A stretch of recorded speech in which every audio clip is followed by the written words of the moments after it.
तर नमस्कार, आपण आज पाहणार आहोत पी एफ म्हणजे काय, त्यानंतर ई पी एफ म्हणजे काय, पी पी एफ आणि एन पी एस, त्याचबरोबर ग्रॅज्युटी म्हणजे काय.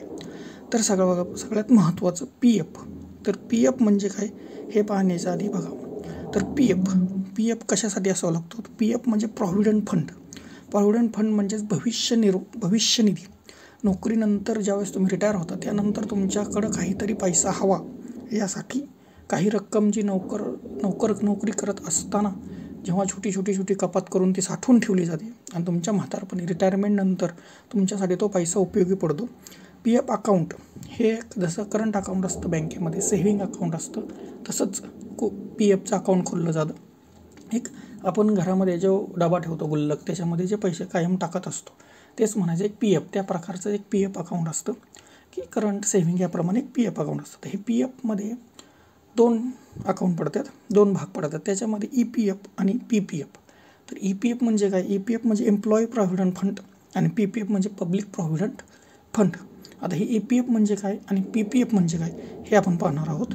तर बघा, तर ह्याच्यामध्ये ई पी एफ म्हणजे सरकारी नोकरदारांसाठी खोललेलं हे अकाउंट असतं बघा. तर बघा, हे सरकारी नोकरदारांसाठी खोललेलं अकाउंट असतं, एम्प्लॉई प्रॉव्हिडंट फंड. आणि पी पी एफ म्हणजे हे पब्लिक प्रॉव्हिडंट फंड, ज्यांना सरकारी नोकर नाही ते या पी पी एफ खोलू शकतात. आता हे सरकारी नोकरदार असताना त्यासाठी खोललं जातं. हे बघा याच्यामध्ये,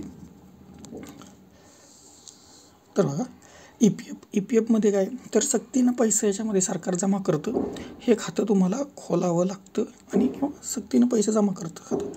याच्यामध्ये आणखीन काय की सक्तीनं पैसे जमा करतात. तसंच पब्लिक प्रॉव्हिडंट फंड म्हणजे पी पी एफमध्ये हे सक्ती नाही. याच्यामध्ये भारतीय व्यक्ती हे ई पी एफ खातं खोलू शकतो. 20पेक्षा जास्त कर्मचारी असतील तर कंपनी ई पी एफ खातं खोलते. म्हणजे जर सरकारी तर आहेच, पण जर खाजगी कंपनीसुद्धा त्यांच्या कर्मचाऱ्यांसाठी ई पी एफ खातं खोलते. 20पेक्षा जास्त कर्मचारी असतील तर त्या कंपनीवर ई पी एफ खातं खोलणं ही बंधनकारक असतं.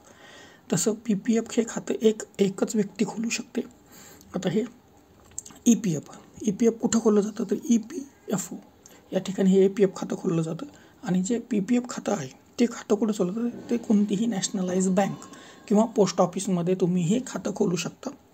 आता हे तुमचे जे पैसे साठतात ह्या पी पी एफ किंवा ई पी एफ अकाउंटमध्ये, तर ई पी एफ अकाउंटमध्ये जे पैसे साठतात ते पैसे कुठं बाबा, त्या पैशाची जबाबदारी कोण घेतं, तर त्या पैशाची जबाबदारी घेण्यासाठी श्रम मंत्रालय असतं आणि ते तुमच्या पी एफच्या साठवलेल्या पैशाची जबाबदारी घेतं.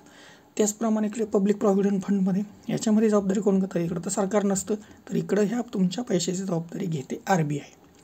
तसंच आता ई पी एफमध्ये तुम्ही खातं खोललं, तुमचे कटिंग सुरू झालं, पण ते कटिंग किती करायचं हे सरकारने ठरवलेलं आहे बघा. सरकार तुमच्या पगाराच्या 12% कपात त्या पी एफ अकाउंटमध्ये करतं. म्हणजे आपण त्याला ई पी एफ म्हणतो. ई पी एफ अकाउंटमध्ये 12% तुमचा जेवढा पगार असतो त्याच्या 12% कपात सरकार त्या ई पी एफ अकाउंटमध्ये करतं. आता पी पी एफ ह्या अकाउंटमध्ये कोण करतं, हे तर आपण हे पब्लिक प्रॉव्हिडंट फंड आहे. याच्यामध्ये तुम्ही 500 ते 1-1.5 लाखापर्यंत वर्षभरामध्ये रक्कम जमा करू शकता त्या पी पी एफ अकाउंटमध्ये. आता याच्यामध्ये तुम्ही पैसे जमा करताय, सरकार त्यावर किती व्याज देतं, तर ई पी एफमध्ये व्याज भेटतं आपल्याला 8 ते 9%. हे म्हणजे त्या मानानं 8 ते 9% व्याज देतं सरकार आणि ते सुरक्षित असतं. त्याचनुसार पी पी एफमध्ये सुद्धा आपल्याला 7 ते 8% व्याज भेटतं. म्हणजे 1 ते 2% व्याज हे पी पी एफमध्ये कमी भेटतं. आता याच्यानंतर अजून किती फरक आहे बघा याच्यामध्ये, तर ई पी एफ आणि पी पी एफ. आता ई पी एफमध्ये हे मॅच्युरिटी कधी होती, हे पैसे तुम्हाला माघारी कधी मिळतात, जेव्हा तुमची सेवानिवृत्त होते. तुम्ही सेवानिवृत्त होता त्यावेळेस तुम्हाला हे ई पी एफमधील जे पैसे तुम्ही जमा केलेत, सरकारने जे तुमचे 12% कापून घेतले ते पैसे जमा होतात. इकडं पी पी एफ हे तुमच्या सेवानिवृत्तीपर्यंत थांबत नाही, हे फक्त 15 वर्षांसाठी असतं. हे लक्षात घ्या की हे फक्त 15 वर्षांसाठी असतं. तर याच्यामध्ये बघा, आता हे आपण पैसे जमा करतोय, कधीमध्ये पैशाचं जर मध्येच आपल्याला अडचण आली, पैशाची गरज पडली, तर 5 वर्षानंतर हे तुम्ही पैसे काढू शकता. त्याच्यासाठी लग्न, शिक्षण किंवा आरोग्य या 3ही गोष्टींसाठी तुम्ही 5 वर्षानंतर त्यातील काही रक्कम काढू शकता. सेम तसंच पी पी एफमध्ये जर तुम्ही कोणत्याही बँकेत पोस्टात खोललं असेल तर 5 वर्षानंतर त्यातील काही रक्कम तुम्ही लग्न, शिक्षण आणि आरोग्यासाठी या कारणांसाठी काढू शकता. आता डेप्ट लायबिलिटी म्हणजे जर कोणतंही कर्ज तुमच्यावर असेल त्यातील हप्ते किंवा ते कर्जाची परतफेड ह्या EPF किंवा PPFमधून केली जात नाही. ते शून्य असतं डेप्ट लायबिलिटी. हा पैसा तुमचा एकदम सुरक्षित असतो. कोणतंही कर्जाची रक्कम किंवा त्या कर्जाचे हप्ते ह्या EPF किंवा PPFमधून घेतले जात नाही. एकदम सुरक्षित हा पैसा तुमच्या सेवानिवृत्तीसाठी असतो. त्यालाच त्या डेप्ट लायबिलिटी म्हणतात की कोणत्याही कर्जाची रक्कम किंवा हप्ते या पैशातून जमा झालेल्या रकमेतून घेतले जात नाहीत किंवा वसूल केले जात नाही. टॅक्स फ्री आहे. जेव्हा तुमचा पैसा जमा होतो, ज्यावेळेस तुम्ही मॅच्युअर होणार आहे त्यावेळेस किंवा सेवानिवृत्त झाल्यानंतर हा मिळणारा भरपूर पैसा तो त्याच्यावर कसल्याही प्रकारचा टॅक्स लागत नाही. हा जी मिळणारी रक्कम असते ती सर्वतः टॅक्स फ्री असते.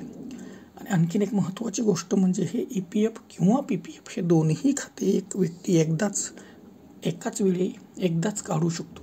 एक व्यक्ती दोनदा PPF किंवा EPF काढू शकत नाही. तुम्ही कितीही नोकरीची बदलली तरी तुमचं PPF किंवा EPF अकाउंट हे ट्रान्सफर होतं आणि त्याच्यात तो पैसा जमा केला जातो. सरकारी नोकरदार असताना, खाजगी असताना तुमचं EPF अकाउंट काढलं आणि जर तुम्ही कंपनी बदलली तर ते अकाउंट बदलावं लागत नाही. ते फक्त ट्रान्सफर केलं जातं. त्याच्यामध्ये तो पैसा मिळतो तुम्हाला. तो एकदाच जीवनभरामध्ये एकदाच आणि एकच अकाउंट तुम्हाला काढता येतं.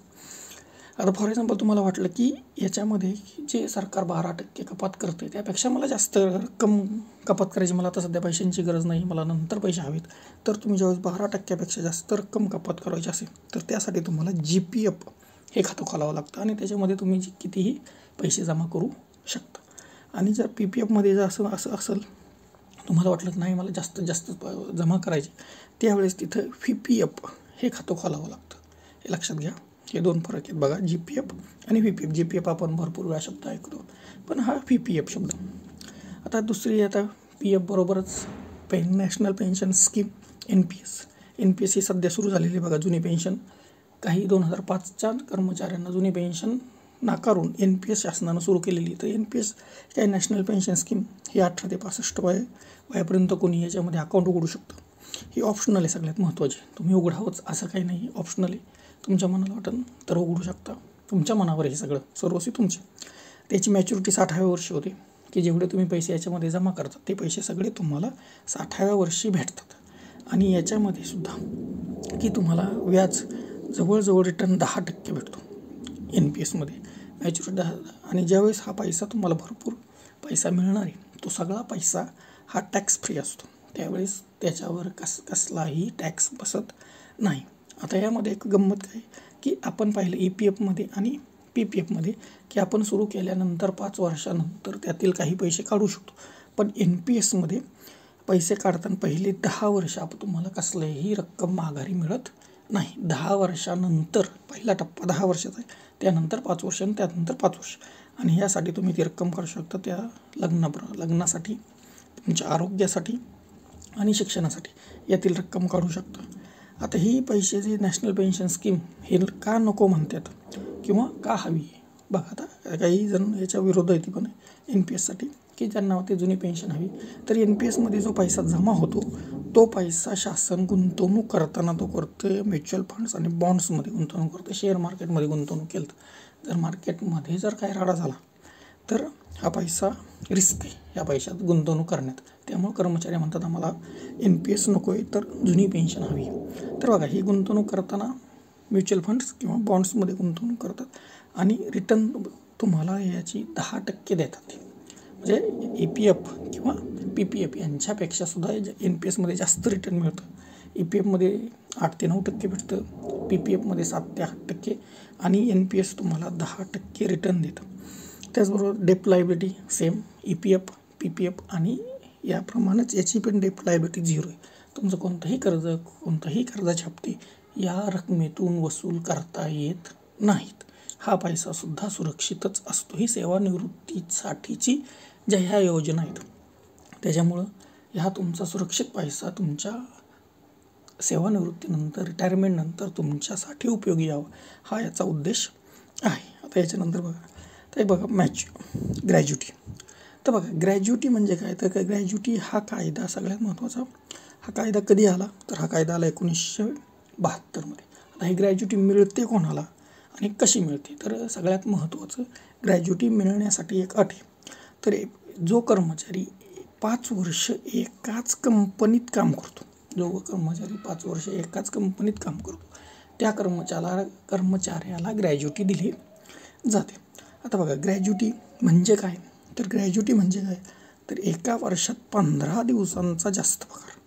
म्हणजे जर जे एका वर्षामध्ये जे तुम्ही 12 महिने काम करता त्यातील 15 दिवसांचा एक्स्ट्रा पगार तुम्हाला दिला जातो. त्याला आपण काय म्हणतो, बोनस देण्यालाच ग्रॅज्युटी असं म्हणतो. पण तो दरवर्षी दिला जातो. दरवर्षी तुम्हाला 15 दिवसांचा एक्स्ट्रा पगार देणं याला ग्रॅज्युटी म्हणतात. आता ही ग्रॅज्युटी काही काही सरकारी नोकरदारांना मिळते आणि खाजगी कंपनी जी असते तीही ग्रॅज्युटी देते. त्याच्यामध्ये ग्रॅज्युटी काढण्याचं सूत्र काय, याच्यामध्ये भरपूर बदल होत असतो, पण त्यातली त्यात हा ग्रॅज्युटीचं सूत्र काय, तर बघा ग्रॅज्युटी काढताना तुमचं बेसिक विचारात घेतलं जातं. बेसिक प्लस तुमचा बेसिक प्लस तुमचा DA विचारात घेतला जातो. आणि याच्यामध्ये बघा basic plus DA into 15 into कामाची वर्ष, म्हणजे तुमचं बेसिक तुमचा DA यांची बेरीज करावं लागते. बेसिक आणि DA यांची बेरीज, त्याला गुणिले 15 आणि गुणिले कामाची जितकी वर्ष तुम्ही काम केले तितकी वर्ष तिथे ॲड करावे लागतात आणि भागिले 26ने याला भागावं लागतं. जे उत्तर येईल ती तुमची असते ग्रॅज्युटी. तुम्ही केलेल्या कामाची ग्रॅज्युटी. म्हणजे दरवर्षी तुम्हाला दर 15 दिवसांचा जो एक्स्ट्रा पगार, जो बोनस द्यायचा आहे, तो जर घेतलाच नाही आणि तो नंतर ज्यावेळेस सेवानिवृत्त होता तेव्हा जर तो काढायचा असेल तर त्यासाठी हे सूत्र आहे. तुमचं बेसिक, त्यावेळेचा DA यांची बेरीज करायची गुणिले 15 गुणिले कामाची वर्ष भागिले 26, यानुसार तुमची ग्रॅज्युटी काढता येते आणि तुमची ग्रॅज्युटी निघत असते. धन्यवाद.